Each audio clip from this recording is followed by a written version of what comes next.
Добро вечер во емисијата 360 степени наосад. На почеток најавата за содржините вечерва. Откриваме, во стотици и илјадници пријави за гласање во дијаспората наведени исти имејл адреси за контакт. Меѓу нив и официјални адреси на Министерството за надворешни работи. Дали изборниот процес е поткопан? Правдата ке победи.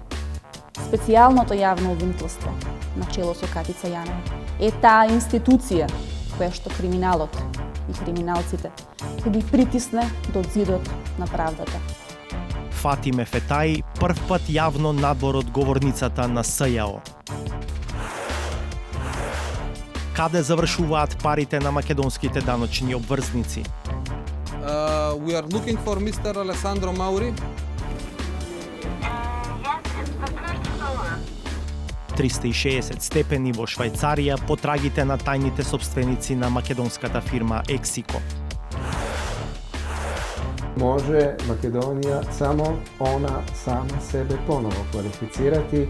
Балканот и Македонија тема на министерски состанок на НАТО во Брисел. Од САД велат, имаме незавршена работа во регионот. Истражување. Можеше ли да се спречат жртвите во поплавата во Скопско? Власта ги игнорирала препораките од неколку документи за обиколницата и за системот за превенција и брзи реакции. Кој ќе понесе одговорност?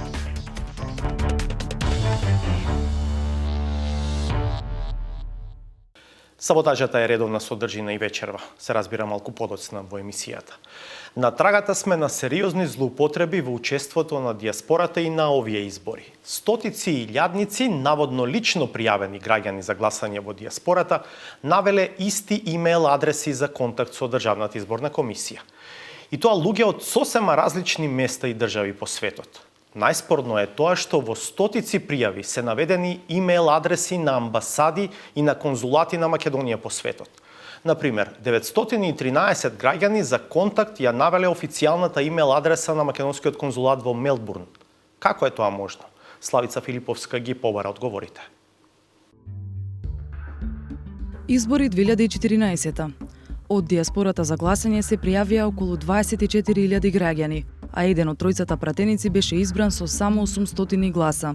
Годинава за предвремените избори се пријавиле околу 20.500 гласачи од дијаспората, но овој пат трите изборни единици се споени во една и прагот за избор е многу повисок, околу 6.500 гласа. Пријавувањето за гласачите од дијаспората заврши на 11 ноември. Граѓаните кои што сакаат да гласаат во земјата каде што се на привремена работа или престој, требаше да поднесат своерачно подпишана пријава во дипломатско-конзуларните представништва или преку оваа веб апликација на Државната изборна комисија. Но зачудувачки, токму преку оваа апликација на Државната изборна комисија, илјадници македонски граѓани од различни делови на светот наведувале една иста имејл адреса за контакт со ДИК. Например, дури 2429 граѓани од дијаспората ја оставиле имејл адресата diaspora@outlook.com како адреса на која може да ги контактира Државната изборна комисија. Од нив 874 пријави се за гласање во амбасадата во Берн, 349 во Рим, 190 во Виена. Корисникот на овој имејл не е познат, но со истиот слоган кој во превод од албански значи дијаспората гласа: кадри на владеачката дуи по социјалните мрежи повикуваат на масовна излезност на албанците во дијаспората. Но ова не е единствениот интересен пример. Од пријавите на гласачи во Рим вкупно 38 пати, апликантите за контакт ја навеле адресата dui_kicevo@yahoo.com. И покрај нашето инсистирање, од Дуи не добивме коментар. Иста имејл адреса за контакт elenovskiskok@gmail.com е оставена во 720 пријави за гласање во конзулатот во Венеција, а околу 800 пријави за Њујорк ја навеле адресата izboridekemvri@gmail.com. Како се случило вакво групирање од граѓани што живеат на различни страни на светот? За Државната изборна комисија нема ништо спорно. За Државната изборна комисија самата имејл адреса не представува спорен запис во пријавата.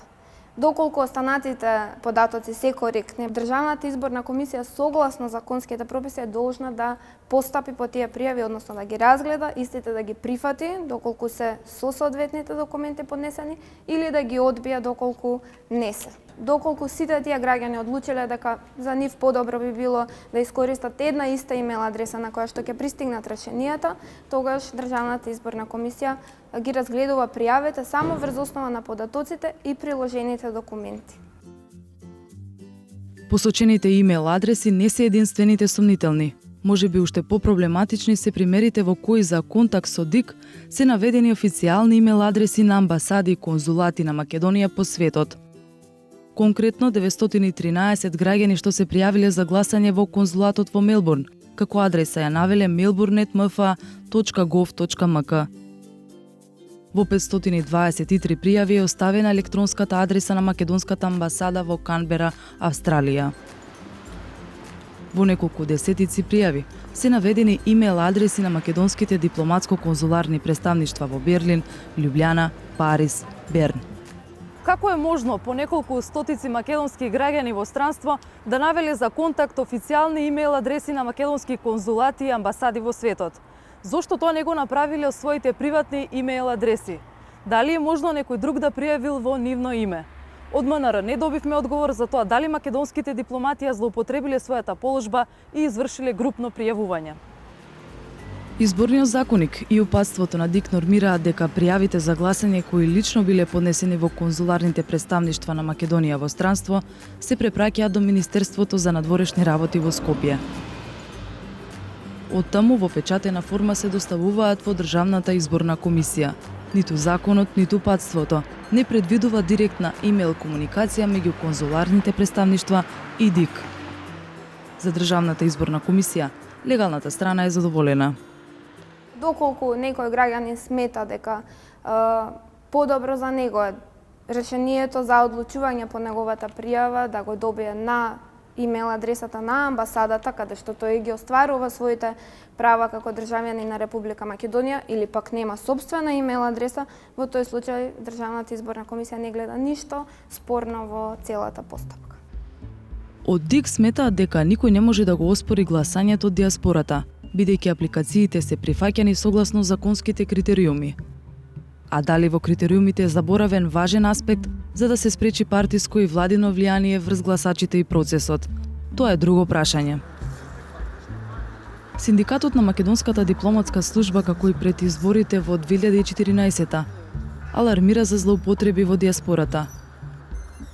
На Facebook страницата Македонци во Франција, иселениците биле поканети да присуствуваат на литургија на која представници од Македонската амбасада се понудиле да го направат пријавувањето за гласање во нивно име.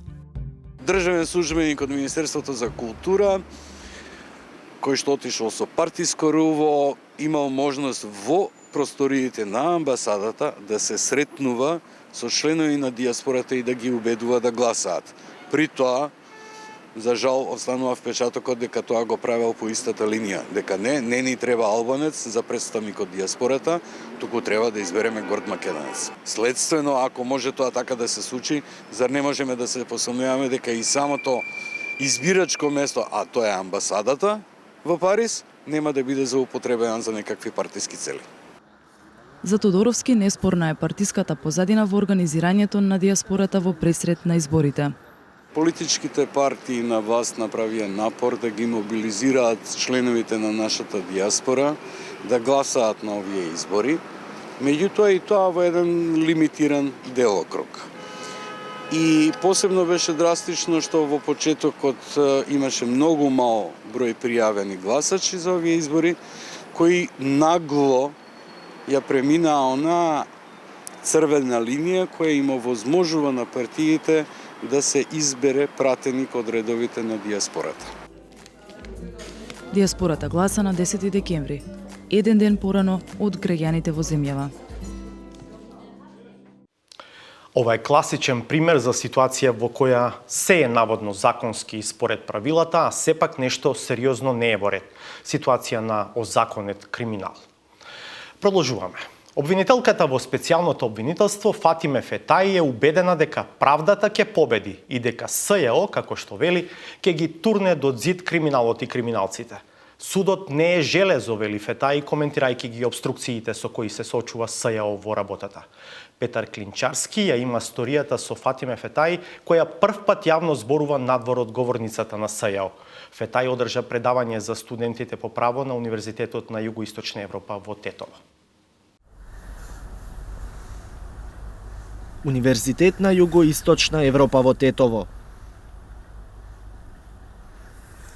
Пристигна обвинителката од специјалното обвинителство Фатиме Фетаи, не заради истрага, туку за да сподели дел од искуството со студентите, идни правници. Предавалната за миг се исполни до последно место.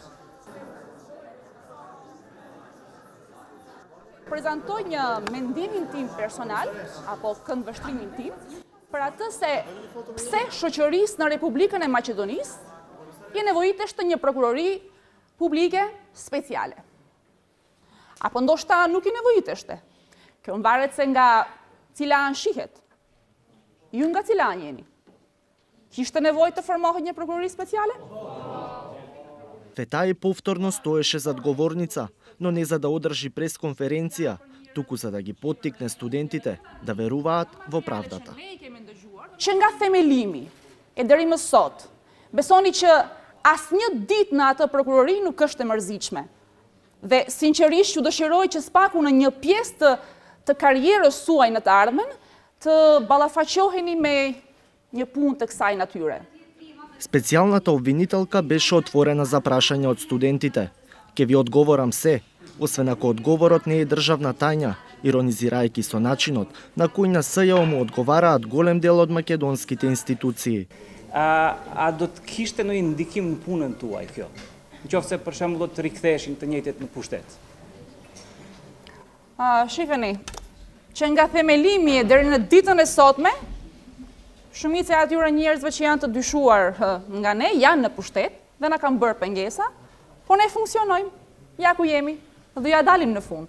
Kështu që ne nuk mund dhe nuk guxojmë të merremi me atë se cila parti politike do ta fitonte pushtetin, ne do të luftojmë me të Освен прашања, студентите имаат и своји ставови за специјалното обвинителство. Fatin që prokuroria speciale në mënyrë të veçantë të marrë dhe ta shqyrtojë një çështje që është do thosha jetike për Republikën e Maqedonisë, për mbijetesën si një shtet demokratik. Mendoj që edhe në të njëjtën kohë ja ka zdruar vlerën dhe besueshmërinë e prokurorisë publike apo e gjyqësorit në Maqedoni. Moram да признам дека не ми беше неудобна и денеска меѓу студентите како предавач, особено што гледав искри во очите на овие млади луѓе. Тоа е искра надеж за правда во оваа држава. Сепак, животниот пат, моите амбиции, конечно моите афинитети се комплетно обвинителски. Таму сум се нашла, таму се наоѓам и сметам дека во обвинителство, особено сега, во специјалното јавно обвинителство, можам најмногу да придонесам и на тој начин да помогнам на нашава држава. Многу пати досега и се обративте на јавноста повикувајќи се на правдата. Колку е возможно правната да го стигне секој оној кој се огрешил пред законот, од аспект на тоа, гледајќи со какви пречки се соочува специјалното јавно обвинителство во неговата работа? Да, точно е дека многу пати сум се повикувала на тоа и пак ќе повторам. Правдата ќе победи. Специјалното јавно обвинителство, начело со Катица Јанева, е таа институција која што криминалот и криминалците ќе ги притисне до зидот на правдата. Желбата на граѓаните, на правдолюбивите граѓани, ќе стане реалност. И тоа многу скоро ќе се случи. Имајте предвид, ниту судот не е железо. Тешко се брани неодбранливото. Првата истрага која што ја отворивте во јавноста беше за изборните нерегуларности под кодното име Титаник. Зошто еве до денеска специјалното јавно обвинителство не се потруди да покрене евентуално обвинение, односно да го затвори случајот од аспект дека еве за една недела имаме избори? Титанику është një lëndë shumë e madhe, ku ekzistojnë dyshime për paregullësi zgjedhore për më tepër cikla zgjedhor, po ashtu edhe numri i provave, dëshmitarëve dhe i provave tjera është tejet i madh. Nga ana tjetër, është gjykata ajo që me gjykimet e veta gjeneron prevenimin special dhe general. Vetë theksimi i dyshimeve të bazuara për paregullësitë zgjedhore më bën të shpresoj që shteti dhe shoqëria veç më janë bërë gati për t'i parandaluar ato.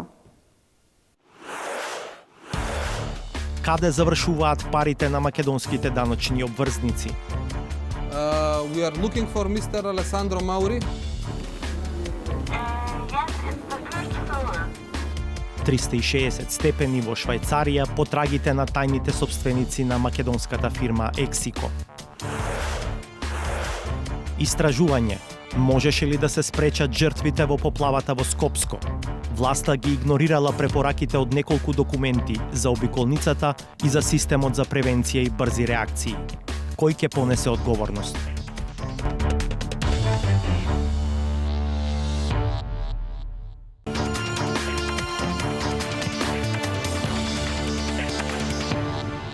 Балканот и Македонија се тема на дводневниот министерски состанок на НАТО кој утре и задутре се одржува во Брисел. Земјава со години е кандидат за прием, но прво поради прашањето за името, а подоцна и поради демократскиот регрес, поканата не можеше да се ефектуира. Во Брисел е колегата Владимир Мирчевски, ќе го следи собирот на НАТО. Владимир, се знае ли зошто Балканот е тема пред министрите на НАТО? Васко, ваков тип на висок состанок на НАТО доаѓа во еден чуден период пред доаѓањето на новата американска администрација, непосредно по американските избори на кои што победи Доналд Трамп и целата скепса која што тој ја донесе околу натамошното функционирање на НАТО. Ти како што кажа, остануваат 5 точки пред министрите, утре и заутре да разговарат, меѓу нив високо на агендата, поточно втора точка е ситуацијата во Западниот Балкан. Денеска конкретно за оваа точка зборуваше американскиот амбасадор во НАТО Даглас Лут, кој што кажа дека Балканот е се уште незавршена работа за алијансата, дека се уште има многу работа таму да се доврши и дека всушност Балканот се уште функционира на некакви прикрпени или пак закрпени алијанси и сојузи. Еве што тој кажа денеска. One region which will receive special attention in this session on projecting stability is the Western Balkans, where NATO believes that we have, as we say, unfinished business. Well, why do I say that? It's because beginning in '95 with the NATO intervention in Bosnia, NATO began an investment in stabilizing the Western Balkans, which actually needs to continue to this day. So you'll appreciate that 3 Western Balkan states are now allies, so Albania, Croatia, and Slovenia. 2 want to be allies, are in the process of becoming allies, Bosnia, Herzegovina, and Macedonia. But the region as a whole is still a patchwork of allies, aspirants, and partners, which hasn't come together in a very stable, reliable way yet. So NATO still has business there, as I say, unfinished business. Ова беше изјавата на американскиот амбасадор во НАТО. Владимир, ти денеска имаше шанса да разговараш со еден стар познаник на Македонија, неговото име е Јелко Кацин. Тој сега е амбасадор на Словенија во НАТО, а македонската јавност го памети во времето кога беше европратеник. Да, веќе една година Јелко Кацин е представник, врвен представник на Словенија овде во НАТО. Со него имав можност да разговарам 10 минути за ситуацијата и во НАТО, меѓутоа конкретно и за состојбата во Македонија. На моето прашање како Македонија повторно да се врати на вистинскиот евроинтеграцијски пат, повторно да се врати на НАТО и на Европска унија вредностите, тој кажа Македонија мора самата себе си да се квалификува за тоа. Можеме да го видиме интервјуто кое што го направи со Јелко Кацин. Каде се загуби Македонија на патот на интеграција кон НАТО? Допред неколку години проблем беше само прашањето за името, меѓутоа сега веќе и НАТО заклучува дека има и други посериозни проблеми со демократијата во Македонија. Како од еден од првите тркачи на проширувањето кон Западниот Балкан на НАТО, Македонија дојде да биде меѓу последните.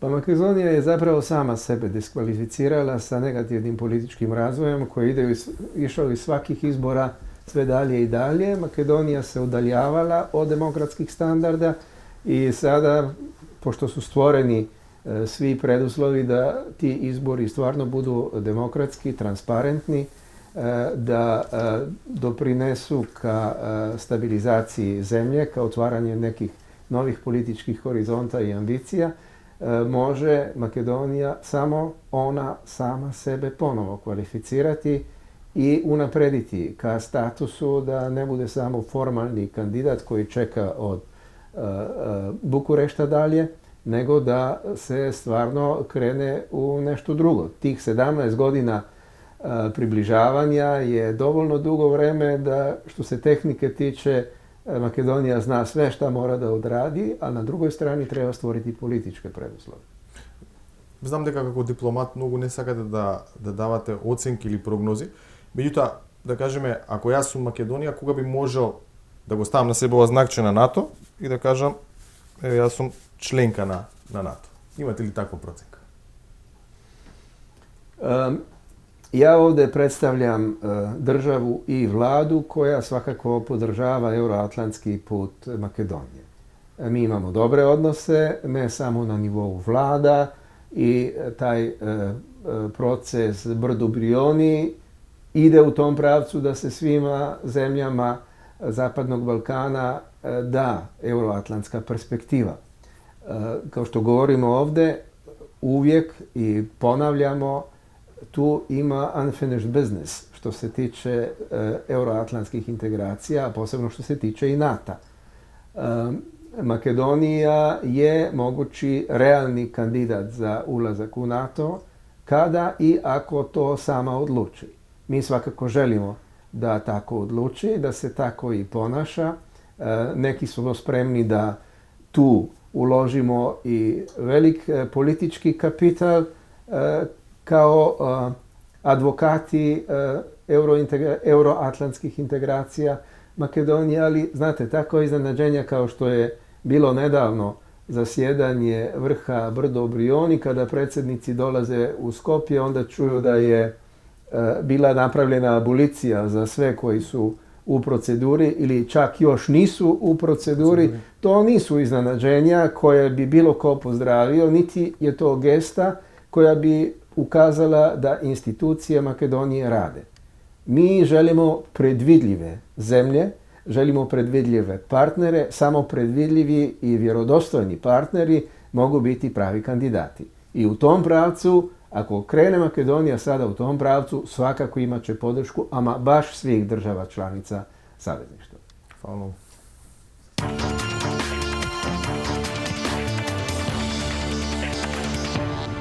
Со години македонската јавност слуша за офшор фирми кои работат во земјава за заплеткани мрежи на лица и правни субјекти чие собствеништво завршува во некој од даночните раеви. 360 степени ви донесува приказна од една од најпопуларните држави за криење на собственоста на компаниите – Швајцарија. Ги следевме официјалните записи од македонските и од швајцарските регистри за Ексико, фирма која во 2013-та беше 14-та најуспешна компанија во Македонија со бруто профит од речиси 10 милиони евра. Седиштето на Ексико во Македонија е во стан во Скопје, а единствениот доказ дека фирмата реално е таму е поштенско сандаче на влезот во зградата. Александар Димитриевски.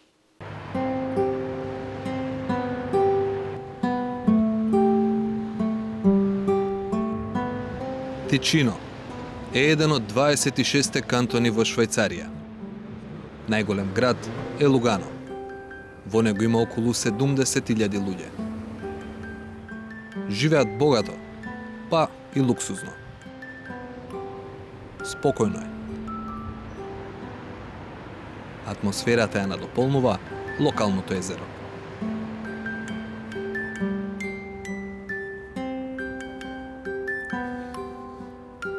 Ова сепак не е туристичка репортажа. Причината е што покрај многуте работи кои што ги има Лугано, на негова територија има регистрирано и илјадници фирми, а една од нив е собственик на македонската Ексико, која пак поседува акции во неколку големи македонски компании, но и атрактивно земјиште на планината Водно. Името на фирмата собственик од Швајцарија е ТИМЈ Инвестмент. Ја побаравме во Лугано, бидејќи не се знае кој е газда, а добива пари од буџетот. Преку бетон штип од Скопје 2014, а преку Зик Пелагонија прима и субвенции. Фирмата одамна е и дел од предистражна постапка што ја води специјалното јавно обвинителство. Во потрагата ни помагаше швајцарскиот новинар Федерико Франчини. Федерико? Nice to meet you.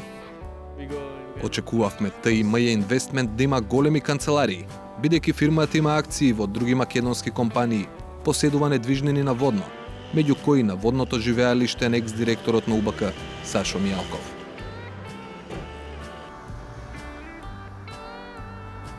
Ја најдовме адресата, но не и компанијата. It's a main box company. We don't even have the mailbox. Okay. Но во зградата има многу други компании, нотарски и адвокатски канцеларии, локална стопанска комора. По проверките заклучивме дека директорот на ТИМ Инвестмент е заменик директор во друга фирма чие име го има на вратата. Good afternoon. We are looking for Mr. Alessandro Mauri. Yes, it's the first floor. Okay, thank you very much. Let's come in.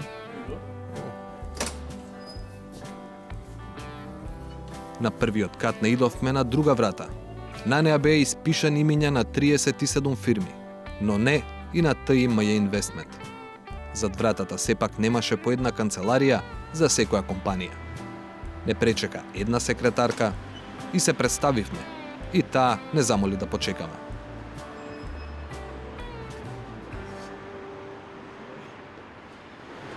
Иако ни кажаа дека господинот Маури е во неговата канцеларија, кога побаравме средба, сепак ни рекоа дека не бил во неговата канцеларија. Ја напуштивме улицата Корсо Елвеција број 16 со сознание дека фирмата во која завршуваат пари од македонските граѓани нема ниту поштенско сандаче на официјалната адреса. Ниту пак директорот сакаше да разговара со нас. Како е тоа можно? По одговори отидовме во друг град, Белинцона.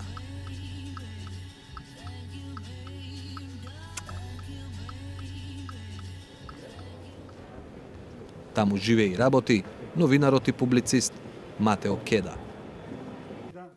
It's his job. They hide the money, they hide the ownership.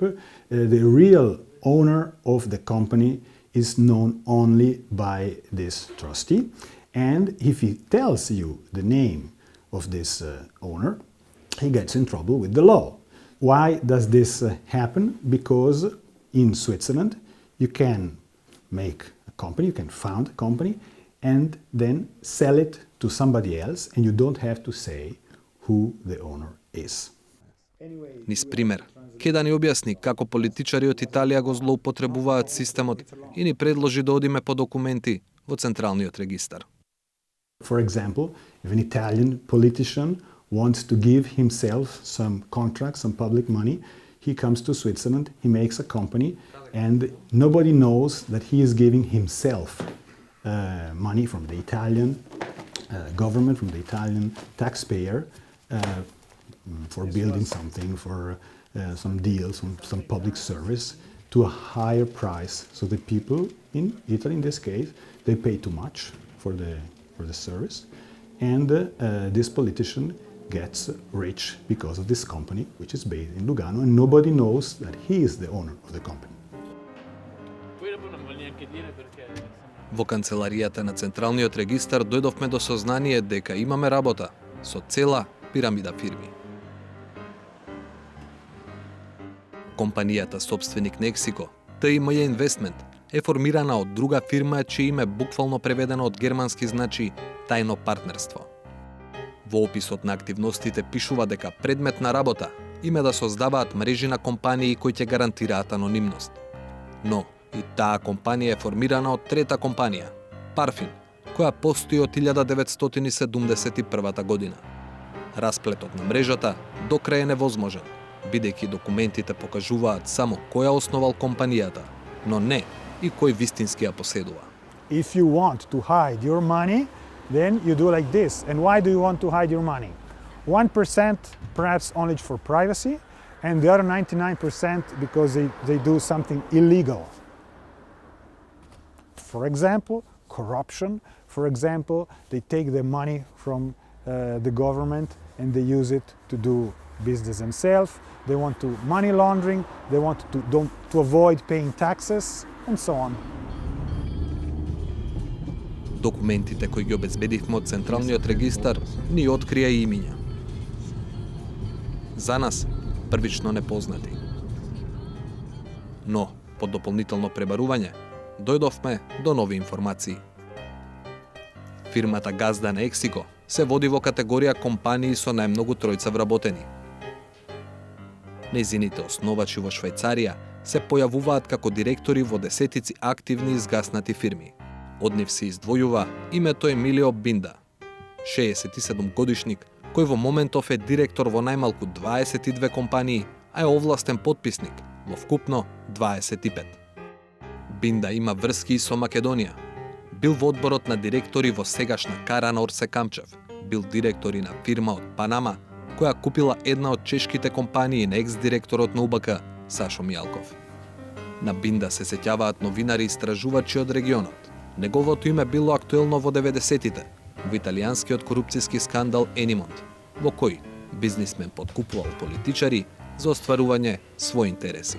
Binda was simply one of the employees of Pino Berlini, who was in Lugano, was responsible for the parallel accountancy of the group Montedison paying the bribes to these three Italian political parties. Паоло Фуси сега живее во Рим и повеќе не е активен во новинарството. Но, од искуство, направи анализа на случајот што го истражуваме. I guess that there's some industrial or trading project in Macedonia. There's a foreign money linked to the money of politicians of Macedonia, which wants to invest in your country doing whatever, I don't know. In order to do that, they have to hide the ownership of the money. And that's why this system is still existing, because that system in Ticino is quite expensive and really old-fashioned. If you only have to avoid taxes, you don't need that.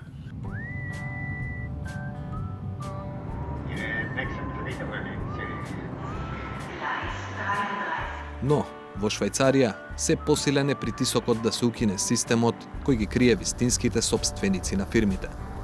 Во една таква иницијатива учествува невладината Око на јавноста, организација која се бори против сите случаи на неправда во кои има удел Швајцарија.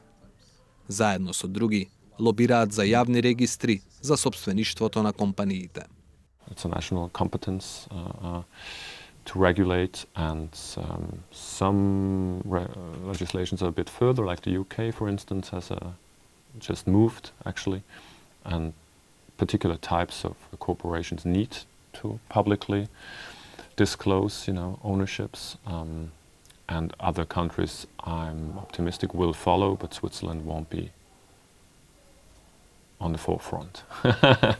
They'll wait as long as they can. Работите во Швајцарија сепак се движат во позитивна насока. За разлика од пред година и половина, сега барем државата или банките можат да знаат кој е вистински газда на одредена компанија.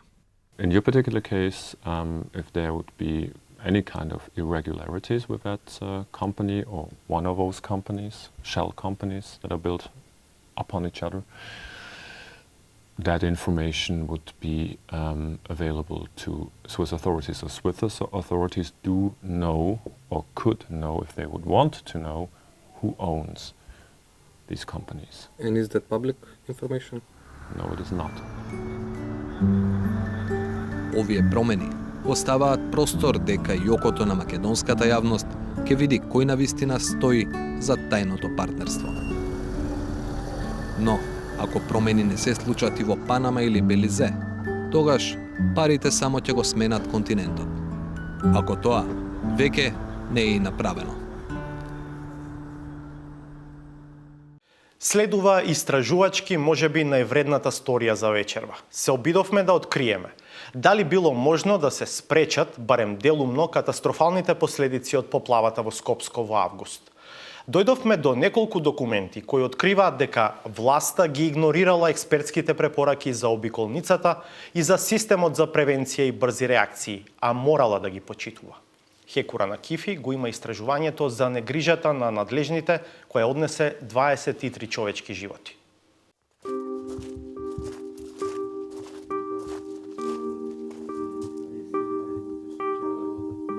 Исуф Фейзулау. Shtëpia e këtij njeriu për dekada është Hasanbegu.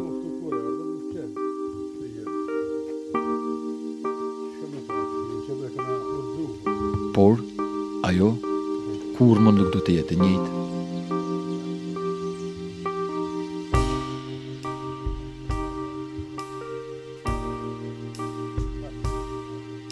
Jo për shkak se u shkatrua nga përmbytjet, por për shkak se u I mori jetën e djalit të tij dhe mbesës 16 muajshe.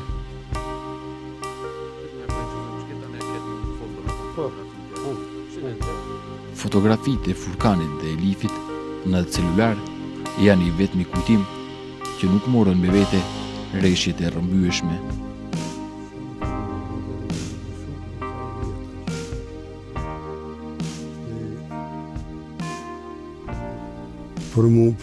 Për familjen, mas shumë të për babe, për nënë. Shtë aja këtë tjetër, këtë po më duket këtë tjetër, jo se kur për para që shishe. Shtë herë për nërë, që më të rëgua, jo, zemre ime nuk ka shek nashtë, hiç ka me pa, hiç ka me pas. Që me më maru, hiç dërgjava e se kusha, hiç farë palate që për asaj, nuk më interesar më, por këtë gjama.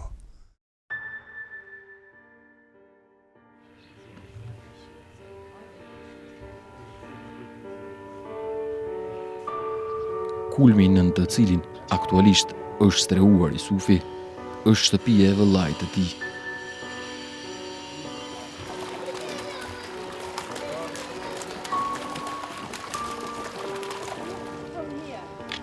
Fati I tij është një nga më të dhimbshmet në lagje.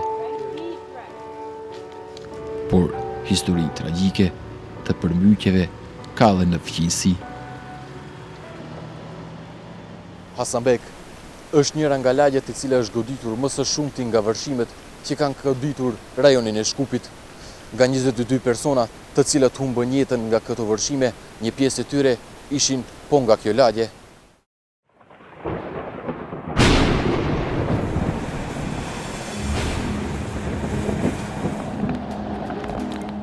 Gjashtë gusht. Më të goditur nga përmbytjet janë vendet rreth Karadakut të Shkupit dhe Unaza në Stajkovs dhe Hasanbek.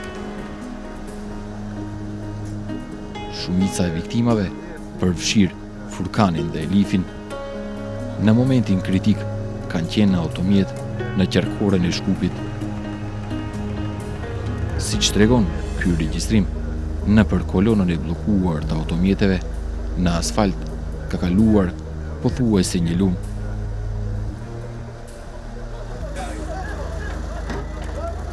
Uji dhe automjetet kanë përfunduar në përfushat dhe shtëpit në Unaz.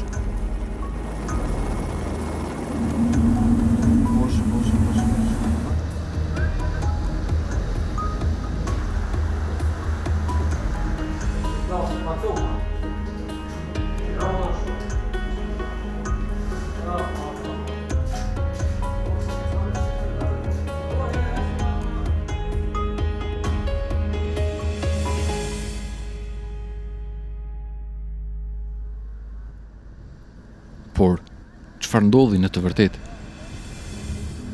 Rrëfimi më I mirë është një simulim I një grupi ekspertësh nga UNDP në Shkup. Në hartë, ky është fshati Stajkovc, ndërsa kjo linjë e tregon qarkoren. Simulimi tregon se shiu I rrëmbyshëm shpejt I ka mbushur shtretërit e lumenjve, pruat dhe kanalet në male. Uji, pa pengesa të mëdha, shpejt ka zbritur tek qarkorja, duke bartur me vete teg dhe shkëmbinj. Autostrada, vetëm përkohësisht, ka shërbyer si një digë që në një moment uji të del sipër asfaltit dhe të vazhdoj rrugën drejt Stajkovcit dhe Hasanbegut. Pikërisht në këto momente kam pësuar shumica e viktimave. Në atë lokacion, në Qerkore, ka pasur makina të bllokuara, të cilat nuk kanë mundur të lëvizin as përpara e as prapa. Banorët kanë qenë të befasuar dhe të papërgatitur. Autoritetet rastin shpallën si fatkeqësi natyrore, e cila ndodh një herë në 1000 vjet. Hodhën poshtë çdo përgjegjësi njerëzore. Зошто починаа луѓето? Јасно е дека жртвите само од еден мал регион, а врнеше во цело Скопје. Кои се причините што токму таму се случи тоа и дали евентуално веќе лоцираат одговорност? Објасни тоа директорот на управата за хидрометеоролошки работи за каков природен феномен. Да, но жртвите не се од цело Скопје. Тодоров од тој роден регион се. Дали има и човечки фактор тука? Каква природна непогода? Дајте да се обидеме, да спасиме, да функционираат институциите во правец на тоа да се помогне на оние луѓе кои што се загрозени. Најдобро е да се седи дома, иако можам да кажам дека дел од жртвите и дома го загубиле животот, ама тоа е веќе прашање на Господ и на природата. Por, a ishte gjithë kjo nga Perëndia. Emisioni 360 gradë arriti deri tek dokumente të cilët e tregojnë të kundërtën. Njëri prej tyre është raporti një grupi ekspertësh vendor të vitit 2015, që ishte dorëzuar Ministrisë së Mjedisit Jetësor. Aty janë shënuar të gjitha dobësitë e përgjithshme të sistemit për përballje me përmbytjet në Maqedoni. Mungon sistemi organizuar për vlerësimin e përmbytjeve dhe resurseve njerëzore. Gjatë përmbytjeve nuk ekziston sistem për paralajmërim të hershëm. Ka përputhje në drejtorinë, komandën, koordinimin, financimi gjatë katastrofave natyrore dhe të tjera. Në 115 faqet në dokumentin ka dhe rekomandime se si Maqedonia të bëjë më lehtë një sistem për parandalimin e përmbytjeve në përputhje me direktivat evropiane. Rekomandimet nuk kanë mundur të zbatohen brenda natës, shpreh nga UNDP-a si bartëse e dokumentit. Сепак кога би постоеле вакви системи, ваков систем во пракси, кога би се почитувале барањата на Европската директива за поплави, за очекување е дека штетите од вакви или слични идни настани би биле помали, како по однос на загубите и штетите, така и по однос на во овој случај што имавме несреќа, значи губење на човечки животи. Se bilanci i viktimave do të mund të ishte më i vogël, pohon edhe profesori i Fakultetit të Pylltarisë, Aleksandar Trendafilov. Првата причина која што потенциравме за она што се случи на ова подрачје, во овој регион, значи е обвишеменоста на регионот. Доколку сливот беше во релативно добра состојба, зашо поплавниот бран ќе беше со многу помали димензии, со многу помали штети. Штетите можеа да бидат помалку, доколку сите населби кои што се пободот на Скопје се со несоодветна инфраструктура, што значи несоодветна одводна инфраструктура, значи атмосферска, канализацијска инфраструктура, несоодветна патна инфраструктура. За жал, нашиот народ и нашиот менталитет гледа што поголем, поширок двор, а многу потесна улица. Не водат грижа дека утре улицата ќе им треба за пристап, за се, за не дај Боже, меѓутоа и за добри работи. Тука возилата беа, ги извадиле на чист. Долу долу. Тоа е едното возило таму беше долу. Тука, тие данки долу. Тука ги извадиле. Policia e pyeve po heton personat që po prejnë drunj ilegalisht. Një ditë më parë, ata kanë ndjekur një grup të atill. Personat kanë arritur të largohen, ndërsa veturat me drunj i kanë lënë në hendek. Секојдневно се среќаваме со разни адвокати кои се опасни, вооружени, кои се закануваат на нас, на нашите семејства. Пред 5 години имавме и убиство страна адвокати на наш колега почина. и двајца беа повредени. Statistikat e policisë së pyjeve thonë se konfiskojnë 70% nga prerja ilegale e drunjve. Por kjo statistik nuk vlen edhe për personat që po prejnë ilegalisht drunj. Pyetëm edhe Ministrinë për Bujqësi dhe Pylltari nëse prerja ilegale e drunjve kontribojnë në vërshimet e rrëmbyeshme. Por përgjigje nuk morën.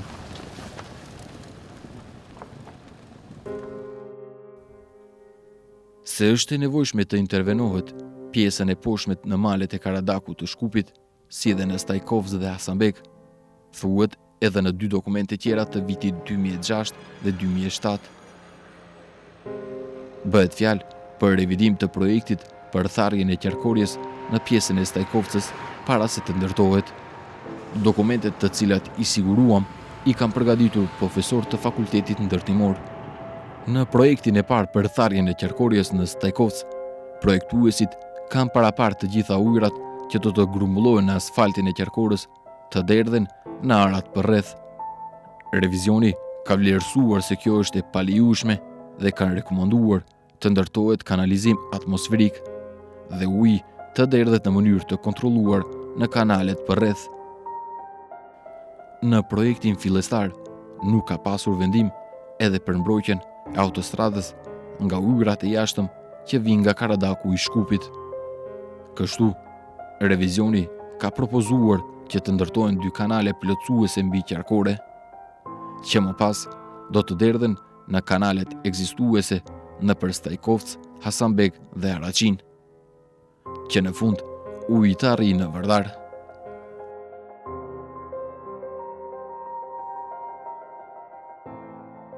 Por profesorët kanë shkruar se që kjo të funksionoj nevojitet të bëhet analizë sa uji mund të pranojnë kanalet në Stajkovcë dhe Hasanbek, sepse nga incizimet satelitore është e dukshme se mbi një pjesë të tyre janë ndërtuar madje edhe shtëpi.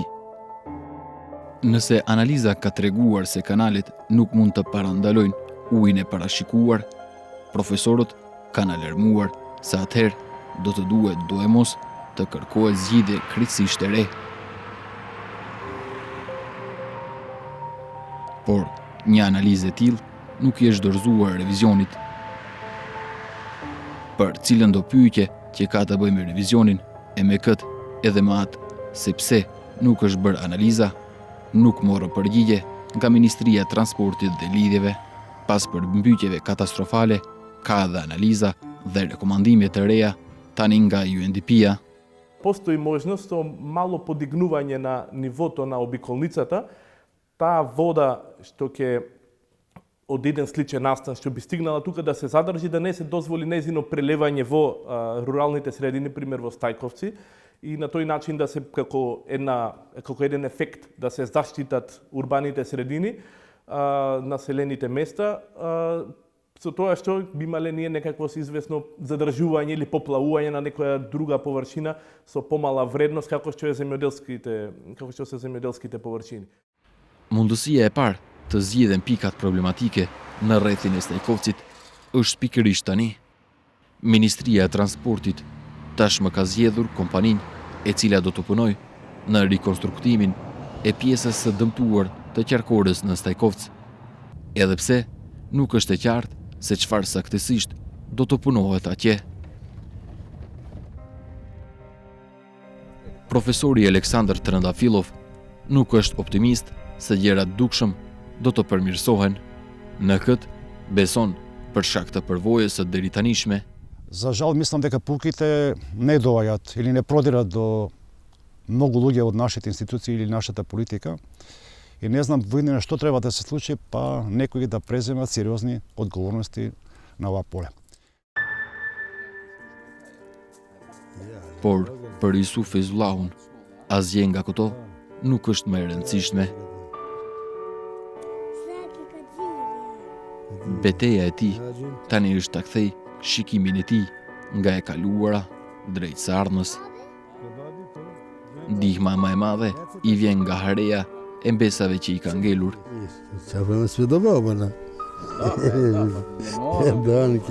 Por një gjë ende e kthen mbrapa, тек 6 гушти. Dëshira me mua dhe ima të këshan gjetë e lifin, era mua hiq dertë pata me pas. Edhe më bashqit. Që këshan quher e furkonit e lifin nga gatë, era të e disha bërëm se ku janë. Ate, shkojsh e ka njeri me koni, i vizatojsh ere. Gzim më i madhë se unë në zati nuk dohet, ma qëtë zati smuja ishka me konë, mu gzim jam ka maru. Faleminderit për juve, për të mirë.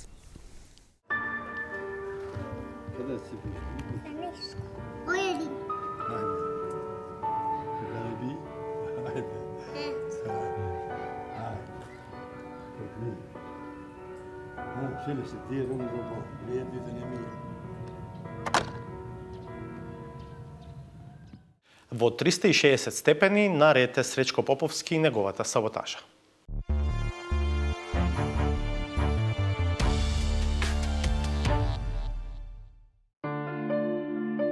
Професионалното достоинство, подчинето на политичката безсрамност, небулозните теми ги носи до ниво на фантастичен абсурд, толку безсмислен и нереален, напумпан со толку многу предрасуди кои го прават спротивен од вредностите за кои треба да се залага секој што му се заколнал на Хипократ. Тоа би значило утнување на многу диагнози, бидејќи ја треба да го прашам пациентот да му земам амнеза на јазик кој што јас не го зборувам, кој што не го говорам. И уште потрагично, тоа би значило во операционата сала да јас на инструментарката која што е албанка, да ја се обратам на албански јазик, да ми даде некој инструмент, не дека не сакам да зборувам албански, не го разбирам јазикот. Тоа значи во тие критични моменти некој да изгуби човечки живот. На оваа драматично нестудиозна дисертација со која не може да се положи дури ни испитот на зрелоста и се надоврзува уште еден толку лошо временски детерминиран аргумент кој представува тотален антипод на генезата на проблемот која се адресира. А знаете вие кога се федерализира Југославија, што стана од Југославија? И не само од Југославија, од многу други земји кои воведоа такви системи. Господинот социјалист изгледа изумил дека токму тој концепт на уредување на таа држава придонесе за создавање на државата во која тој толку успешно се адаптираше на трансформациите на моделите на незиното управување. Слично, како човекот кој, приватизирајќи една организација, не по грешка, добива третман на главен изборен адут. Носителите на изборните листи на ВМРО ДПМН денеска беа на терен меѓу граѓаните. Зголемување на пензијата во денеска, што е ноемвриската пензија во денеска е земена.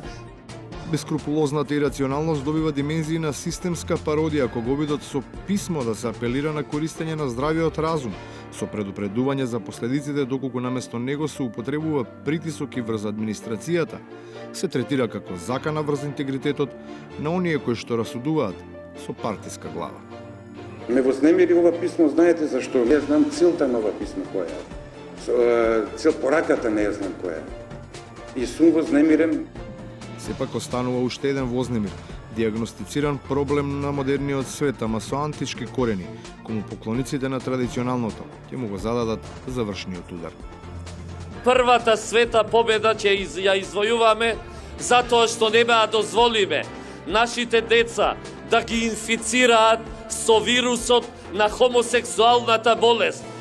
И на крајот, за да се добие вистинската форма, треба конечно да се дефинира кој и како ја спржил оваа манџа. Тоа е скувано и од надвор и од внатре. Ако е добро сварено и од внатре и од надвор, тогаш значи дека е готово за јадење.